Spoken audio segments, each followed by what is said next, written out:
swears an oath to bind himself with a binding promise. He must not break his word. He must keep his promise to do everything that comes out of his mouth.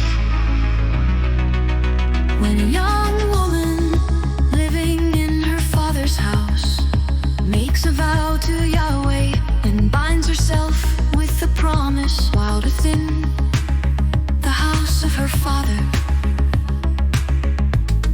If her father hears the vow and the promise by which she has bound herself, and if he says nothing to reverse her, then all her vows will remain in force, and every pledge by which she has bound herself will stand. But if her father overrules her when he hears about it, none of her vows or the pledges by which she obligated herself will stand. And Yahweh will forgive her because her father has forbidden her.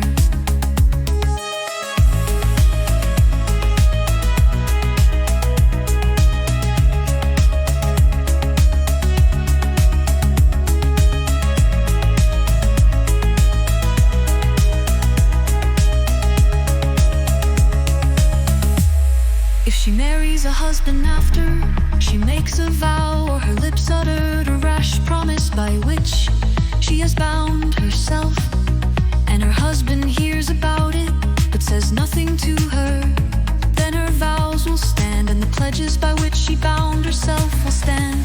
But if her husband stops her on the day that he hears about it, then he cancels the vow that she has made.